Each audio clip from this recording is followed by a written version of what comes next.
Hello friends, आज आपण बघणार आहोत article 21 right to life and personal liberty ह्याच्यामधली एक लँडमार्क केस लॉ, ज्याच्यामध्ये आपण बघतो की पर्सनल लिबर्टीचा स्कोप या केसमध्ये वाईट झाला. ती केस म्हणजे Manika Gandhi versus union of India 1978 ची ही केस आहे. याच्यामध्ये फॅक्ट्स असे होते की मनिका गांधी ह्या एक जर्नलिस्ट होत्या. रिजनल पासपोर्ट ऑफिसर्स यांनी पासपोर्ट ऍक्ट सेक्शन 10 सबसेक्शन 3 याच्या अंडर रिजनल पासपोर्ट ऑफिसर्स यांनी मनिका गांधी यांना त्यांचा पासपोर्ट सरेंडर करण्याची ऑर्डर केली. त्याच्यावरती त्यांनी जेव्हा रिझन विचारलं त्यावेळेला गव्हर्नमेंटनं रिझन देण्यासाठी रिफ्यूज केलं आणि सांगितलं की फॉर द पब्लिक इंटरेस्ट तुमचा पासपोर्ट हा कन्फेस्टिकेट करण्यात येईल.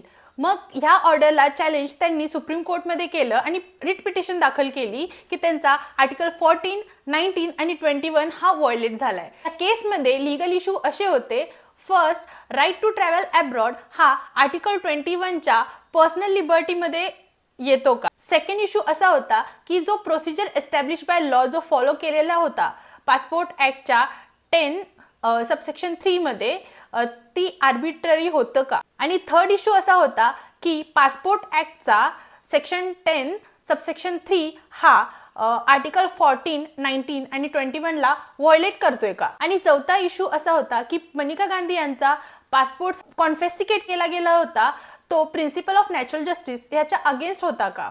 These are the 4 issues in this case. या केसमध्ये पेटिशनर्सचे आर्ग्युमेंट होते की त्यांचा पासपोर्ट जो इम्पाउंड केला आहे ती ॲक्शन पूर्णपणे आर्बिटरी आहे आणि त्यांच्या फंडामेंटल राईट्सचं व्हायोलेशन झालेलं आहे. तसेच विदाऊट एनी रिझन प्रोव्हाइड करता गव्हर्नमेंटने जी ॲक्शन घेतली आहे त्याच्यामुळे त्यांची पर्सनल लिबर्टी तसेच फ्रीडम ऑफ मुवमेंट यांचं इन्फ्रिंजमेंट झालेलं आहे. त्यामुळे जी प्रोसिजर होती ती जस्ट फेअर आणि रिझनेबल नव्हती. त्याच्यामुळे त्याच्यामध्ये कोणत्याही प्रकारची ट्रान्सपरन्सी नव्हती आणि फंडामेंटल राईट्स सोबतच नॅचरल जस्टिसचे प्रिन्सिपल्स ही देखील फॉलो केले गेले नव्हते. तर हे होते पेटिशनर्सचे आर्ग्युमेंट.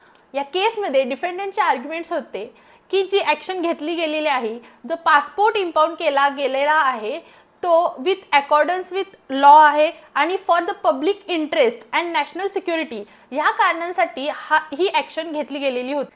या केसमध्ये सुप्रीम कोर्टचं जजमेंट होतं की article 21 guarantees right to personal liberty आणि राईट टू पर्सनल लिबर्टी ह्याच्या under right to travel abroad हा देखील इन्क्लूड होतो. त्याच्याचबरोबर प्रोसिजर एस्टॅब्लिश बाय लॉ जी आर्टिकल 21च्या अंडर दिलेली आहे ती मस्ट बी फेअर, जस्ट आणि नॉन आर्बिटरी असावी.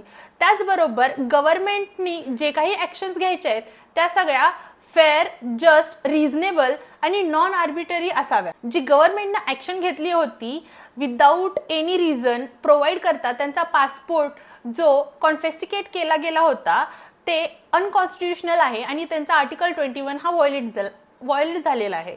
तर हे होतं सुप्रीम कोर्टचं जजमेंट ह्या केसमध्ये. तर ह्या केसमध्ये ज्युडिशियल ॲक्टिव्हिझम काय झालं तर आर्टिकल 21 याचा स्कोप सुप्रीम कोर्टनी या केसमध्ये ब्रॉड केला आणि राईट टू ट्रॅव्हल अब्रॉड हे पर्सनल लिबर्टीच्या अंडर इन्क्लूड केलं.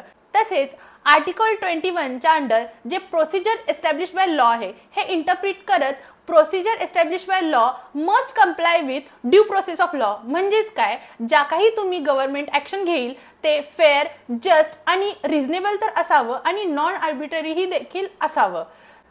तसेच ह्या केसमध्ये गोल्डन ट्रायंगल अप्लाय करण्यात आला. गोल्डन ट्रायंगल म्हणजेच आर्टिकल 14, 19, 21 ह्याला आपण गोल्डन ट्रायंगल म्हणतो. ह्याच्या अंडर सुप्रीम कोर्टनी गाईडलाईन्स केला की एक्झिक्युटिव्ह ज्या काही ॲक्शन्स घेतील त्या फेअर, जस्ट आणि रिझनेबल असाव्या आणि नॉन आर्बिटरी असाव्या.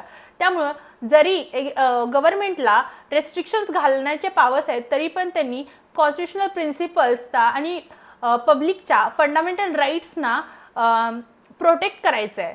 तर ह्या केसमध्ये आपण जर बघितलं तर फंडामेंटल राईट्स हे ब्रॉडली इंटरप्रिट करण्यात आले.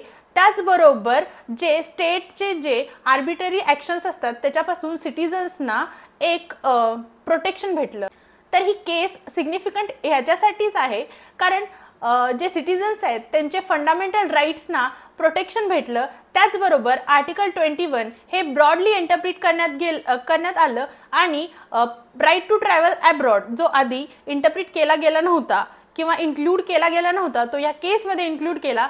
त्याचबरोबर A.K. Gopalan versus state of मद्रासची जी केस होती त्या केसला या केसमध्ये Maneka Gandhi versus union of India overrule केसमध्ये ओव्हररूल करण्यात आलं आणि जे आर्टिकल 21चं आधी जे नॅरोली इंटरप्रिटेशन झालेलं होतं ते ह्या केसमध्ये आर्टिकल 21 हे ब्रॉडली इंटरप्रिट करण्यात गेलं आणि राईट टू ट्रॅव्हल अब्रॉड हा इन्क्लूड करण्यात गेला त्याला आर्टिकल 21च्या मध्ये.